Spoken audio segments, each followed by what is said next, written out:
Hello bachcho, the question says 1 kg of ice at 0 degrees Celsius is converted into steam at 100 degrees Celsius. Calculate the heat required. Specific heat of fusion of ice is 336 into 10 raised to the power 3 joule per kg, and specific heat of vaporization of water is 2260 into 10 raised to the power 3 joule per kg. Specific heat capacity of water is 4200 joule per kg per degree Celsius.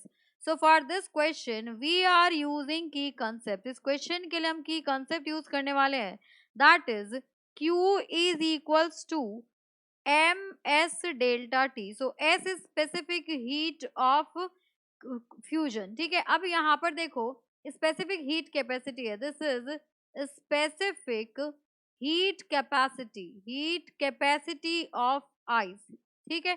अब यहाँ पर पहले क्या हुआ है, आपके पास ice जो है वो किस में कन्वर्ट होगा, 0 डिग्री सेल्सियस पे आपके पास आइस है, दैट इज आइस, वो कन्वर्ट हो गया आपके पास किस में, वाटर में. अभी इन दोनों का टेम्परेचर क्या होगा, 0 डिग्री सेल्सियस ये भी है, 0 डिग्री सेल्सियस ये भी है. तो ये यहाँ पे जो स्टेट चेंज हुआ है, यहाँ पर हुआ है आपके पास फ्यूजन, यहाँ पर हुआ है आपके पास फ्यूजन. सो यहाँ से Q की वैल्यू आ जाएगी, Q is equals to M into latent heat of fusion. So यहाँ पर M की वैल्यू कितनी गिवन है, here M is 1 kg. So यहाँ पर आ जाएगा आपके पास 1 kg, बिकॉज सारी वैल्यूज यहाँ पर kg में गिवन है. सो 1 इंटू LF की वैल्यू कितनी गिवन है, latent heat of fusion of ice is 336 into 10 raise to the power 3. So यहाँ से आ गया आपके पास 336 into 10 raise to the power 3 joule. ठीक है. अब नेक्स्ट देखो, नेक्स्ट क्या केस कन्वर्ट होगा आपके पास, अब यहाँ पर वाटर कन्वर्ट होगा किससे, वाटर आपका 0 डिग्री सेल्सियस पे है. सो यहाँ से वो कन्वर्ट हो जाएगा आपके पास वाटर यहाँ पर 100 डिग्री सेल्सियस में. तो ये हो गया आपके पास 100 डिग्री सेल्सियस. अब यहाँ पर क्या होगा, यहाँ पर स्पेसिफिक हीट कैपेसिटी लगेगी. सो यहाँ से आपकी Q का फॉर्मूला हो जाएगा, Q is equals to ms delta T. So यहाँ पर हमें M की वैल्यू गिवन है, तो M की वैल्यू सब्सटीट्यूट करेंगे, यहाँ पर हो जाएगा आपके पास M इज 1 इंटू S की वैल्यू कितनी गिवन है, S यहाँ पर आपको गिवन है specific heat capacity 4200. So this is 4200 into change in temperature की बात करें, सो 0 डिग्री सेल्सियस से 100 डिग्री सेल्सियस है, यानी कि 100 minus 0 that will be 100 degree Celsius. इसको सॉल्व करेंगे तो ये हो जाएगा आपके पास 420 into 10 raise to the power 3 joule हो गया. अब देखो नेक्स्ट केस में क्या होगा, आपके पास वाटर ही कन्वर्ट होगा. सो आपके पास जो वाटर है अभी वो 100 डिग्री सेल्सियस पे है, अब वो कन्वर्ट हो जाएगा आपके पास स्टीम में, जो कि होगा आपके पास 100 डिग्री सेल्सियस पे. ठीक है.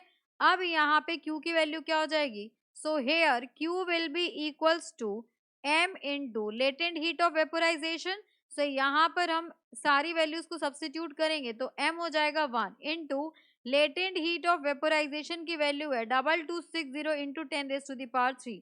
सो this will be 2260 into 10 raise to the power 3. So यहाँ से वैल्यू आ गई आपके पास 2260 into 10 raise to the power 3 joule.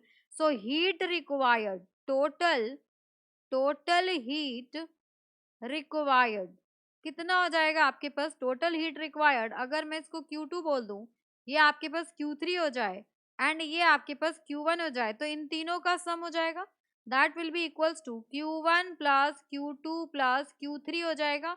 अब यहाँ पर हम वैल्यूज को सब्स्टिट्यूट करेंगे. सो यहाँ पर देखो Q3 की वैल्यू है आपके पास 2260 एंड सभी में 10 raise to the power 3 10 raise to the power 3 common आएगा, ये हो जाएगा आपके पास 420 प्लस देखो यहाँ पर भी 10 raise to the power 3 common है 336, ये हो गया आपके पास 336 एंड सबकी पावर कॉमन आ गया 10 रेज टू द पावर 3. अब इसको हम सॉल्व करेंगे, so this will be equals to 3016 into 10 raised to the power 3 joule. So for this question, this is the final answer. Hope you understood it very well. Thank you so much. Best of luck.